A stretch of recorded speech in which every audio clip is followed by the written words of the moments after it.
Bukit itu menangis, menimbun satu keluarga. Karya Denny C.A.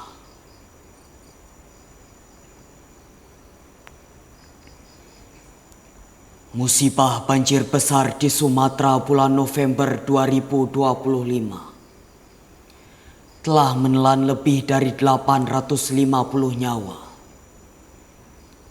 Ini kisah bukit yang longsor, yang menimbun satu keluarga.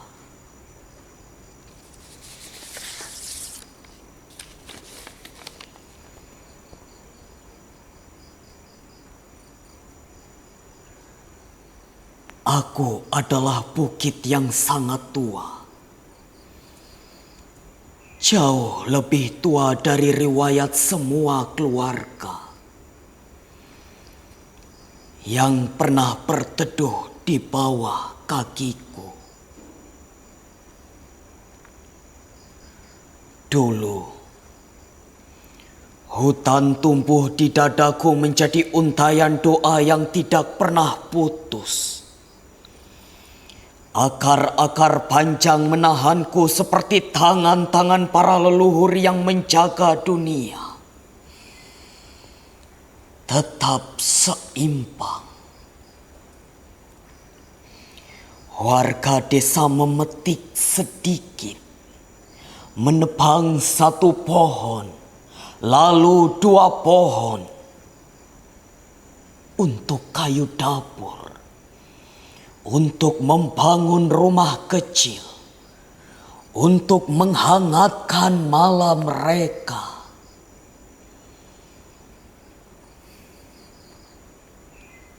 Aku tidak pernah marah. Aku tahu mereka menebang dengan hormat seperti anak meminta kepada ibunya. Dengan suara pelan. Mereka memotong, tapi juga menanam. Mereka mengambil, tapi juga merawat. Aku tetap merasa dicintai.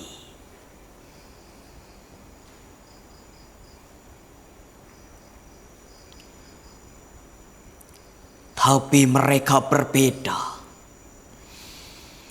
Gergaji tak lagi diayunkan oleh tangan desa. Mesin-mesin besar datang entah dari mana.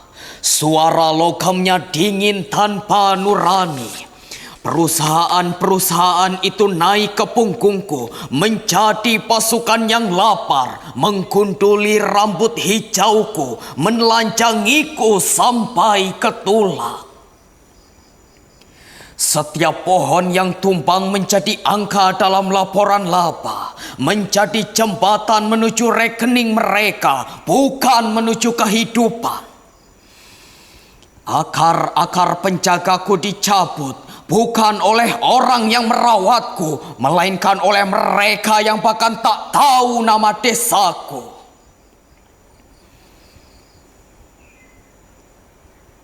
Para pekerja berseragam mengiris tubuhku seperti mengiris kue ulang tahun. Namun tak ada doa, tak ada permisi, tak ada terima kasih. Mereka datang untuk menumpuk uang, bukan untuk menumbuhkan hutan. Dan ketika setengah tubuhku botak dan kerontang, mereka pergi meninggalkan aku berdiri sendirian di hadapan badai yang semakin ganas.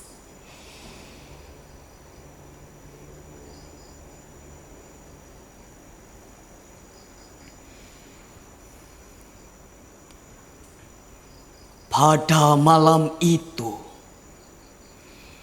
hujan turun dengan deras yang mengguncang langit. Ia mengetuk luka-luka lamaku yang tak sempat sembuh. Tanahku bergerak pelan. Aku sudah ringkih seperti orang tua yang tak lagi pasti mana kaki yang masih kuat untuk berdiri. Aku mencari akar-akar yang dulu memelukku. Tak ada. Aku mencari pohon-pohon yang dulu menahan bahuku. Tak ada. Aku mencari suara burung yang dulu mengingatkanku pada kehidupan. Tak ada. Yang tersisa hanya ruang kosong, luka industri yang baunya membuat bumi sendiri gamang. Tubuhku pun menyerah, patah, runtuh, pecah. Bukan karena aku ingin, tapi karena aku tak lagi sanggup.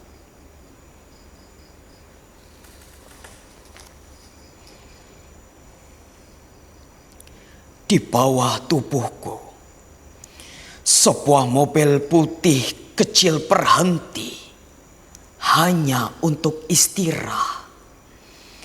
Di dalamnya ada keluarga sedang menutup hari panjang dengan tawa kecil yang lembut.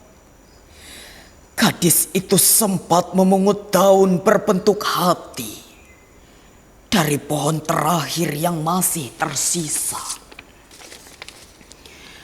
Aku melihatnya. Aku merasakan kehangatan kecil itu seperti kenangan yang hampir punah. Aku ingin melindungi mereka. Seperti dulu aku melindungi desa-desa kecil yang tumbuh bersama akar-akar hatiku. Tapi ketika tubuhku mulai bergeser, aku tak lagi punya penyangga. Tanah kehilangan kesabarannya. Gravitasi menarik air mataku dalam satu hentakan yang membuat langit tercekat. Aku menutup mereka dengan rasa bersalah yang tak terucapkan. 6 nama kembali ke sunyi. Dan aku, bukit tua yang dahulu ramah, menjadi kuburan tanpa sengaja.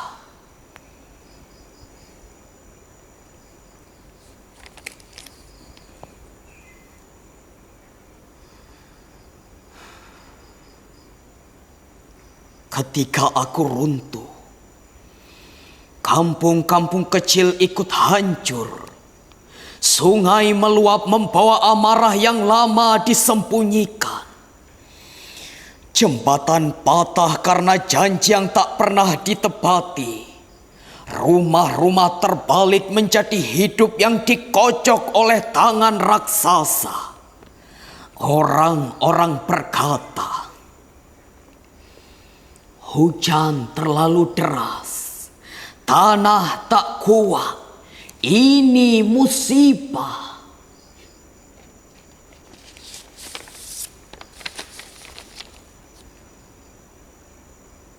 Tidak, ini bukan musibah, ini cermin raksasa. Bukan hanya hujan yang turun malam itu, tetapi kontrak-kontrak bisnis yang dulu ditandatangani tergesa jatuh satu persatu dari langit sebagai batu dan barang mati. Di balik setiap meter tanah yang melorot, ada tanda tangan yang menjelma longsor. Ada stempel yang berubah menjadi arus banjir, menelan nama-nama di kartu keluarga. Kini aku terbaring, separuh hilang, separuh menjadi kubur. Namun yang paling hilang bukan lahanku, melainkan keyakinanku bahwa manusia masih mampu membedakan kebutuhan dari keserakahan. Warga desa menebangku dengan cinta, dengan hormat, dengan seimbang. Aku sanggup sembuh. Tapi perusahaan menebangku dengan ambisi, dengan ketamaan, dengan gelap mata. Aku tidak pernah bisa pulih.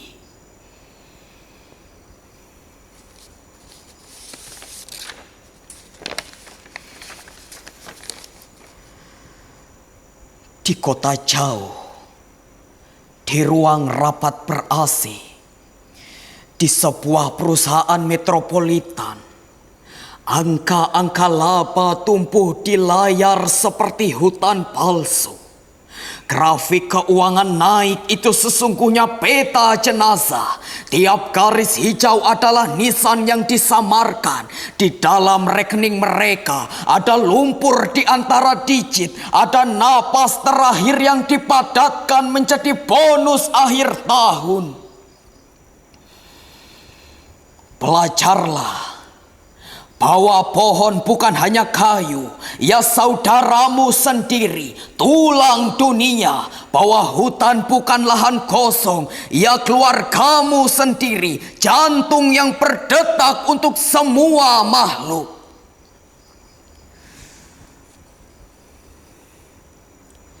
Jika manusia tak belajar, peta dunia pelan-pelan akan berubah warna. Hijau menjadi daftar duka, coklat menjadi arsip jenazah yang tak sempat dimakamkan.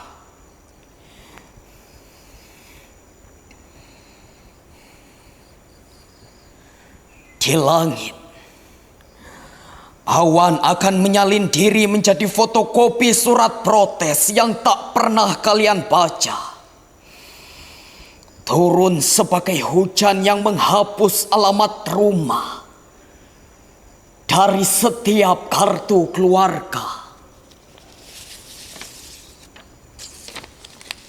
Dan bumi yang selama ini diam akan semakin marah karena ia ibu kandung yang kalian hianati.